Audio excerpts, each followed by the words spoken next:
So when we agreed on the formation of the EFF, during those consultative stages, I remember it was on the 24th of June, we had a meeting with the president of the EFF, Floyd Shivambu, Sam Shabalala, and other activists in the VAL, Manine Mufugeng, who are also key in the formation of the EFF, particularly in the VAL.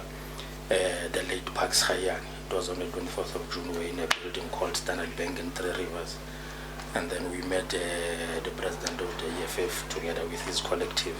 So it was a consultative meeting involving different activists around the VAL. So we attended that meeting, and the presentation was made, an idea was sold. And immediately after a few engagements with the leadership, we could realize that this is something worth following. And we made a pledge there and then to say, though some of us might be national leaders in organizations that we come from, we only came here to listen, but were sold. The idea has been sold. We think it's something that is worth being part of. We can start it together, push it. The message sounds extremely convincing. This is something that we thought was lacking by then, because political parties were there, but you would not differentiate. It lacked the fire. There was no spark that would make you want, drive you to even want to go to the extreme in terms of wanting to defend or represent your people. Sure. So the idea was a lovely idea, and we felt that we cannot afford to be outside. We need to be part of this new baby that is about to be born.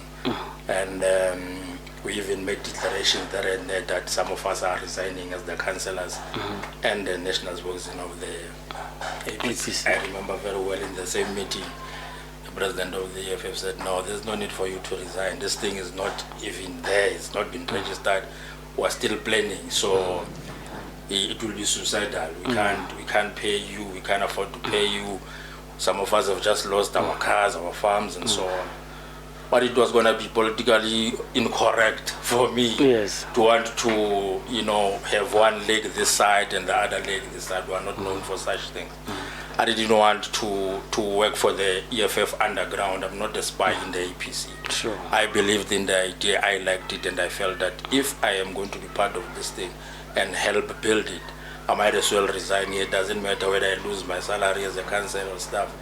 I mean, we'll see those things, sure. And then he said, no, don't resign. We promised that, no, we won't resign. But then the next 2 days, we resigned, sent emails to say, nah, we can't afford to be behaving like or operating like spies. Yeah. We resigned, and then life went on. Yeah. We became the first people to organize a community meeting that was addressed by the president of the EFF. It was held in Zone 13 Sebokeng.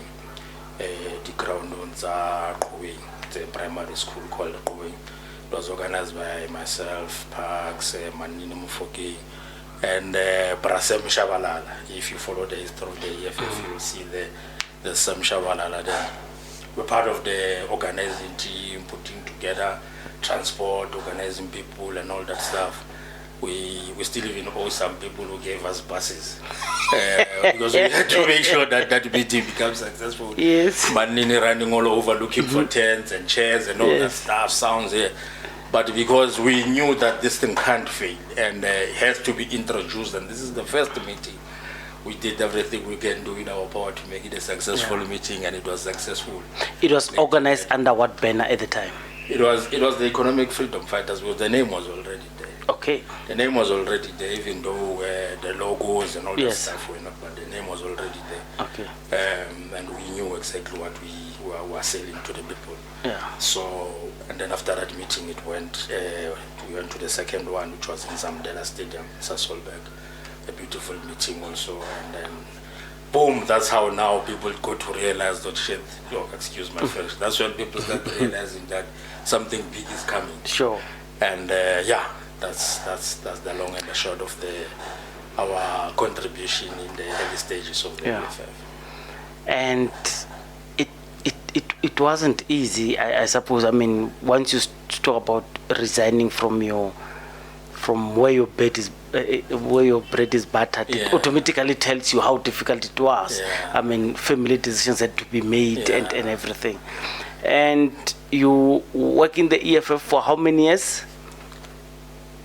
11 years. 11 years. Yes. You are sent to Parliament. 11 years. You do great work in the National Assembly there. We can proudly, without being boastful, Yes. we can proudly say it openly that we are proud to be the founding members of this organization. Yeah. We don't claim, we don't want to be seen. Our work speaks for itself, so we've contributed a lot. And we've done everything that was humanly possible to shape this organization, introduce it, push it, grow it, make sure that it's successful. The challenges that we overcame, the beautiful moments, we know. We had an opportunity of being deployed to the Gauteng provincial legislatures after the elections, and then we were then deployed to National Parliament. So we have a background of governance, we have a background and the organizational memory, EFF, we still have it. Institutional memory is there, governance-wise, we understand what is expected or what was expected from us and all that stuff. So we've played our part really, and it was a very interesting journey. Yeah. So what do you do now? Now currently we are in the Patriotic Alliance. So the reason I'm asking you what do you do now is I'm going to ask you a question that I ask almost everyone. Yeah. So of those non-negotiable pillars, and I'm asking you deliberately because you spent 11 years there, and that was the most formal and highest structures of any organization you've been.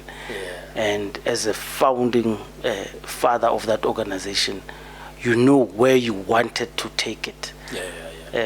Of those 7 cardinal pillars that are unnegotiable, which of them have you carried in your bag you want to go and sell to the patriots of South Africa? Well, I think there's also one thing that before we respond to that, we need to equally speak to. Our departure from the EFF had nothing to do with an organization itself. Or it would mean that we were basically fighting ourselves because we are the founding members of the organization. Okay. We'll be fighting our ideas, our baby, our brainchild. So that contradiction needs to be clarified. No. Because it's a safe space. Because you would, even though we're not driven by social media and all that stuff, but you would follow some, useless debates and your name thrown around, and this one left EFF because he wanted to go to Parliament. He did not go to Parliament. My man, we formed this thing when we were in council. We were already in government. We sacrificed and followed something that had no logo. Why would we want to kill it simply because we wanted to go to Parliament? We were in Parliament, and the organization honored us, sent us to Parliament. We went to Parliament. So why would you want to fight it again to go back to Parliament? Because you will go to Parliament.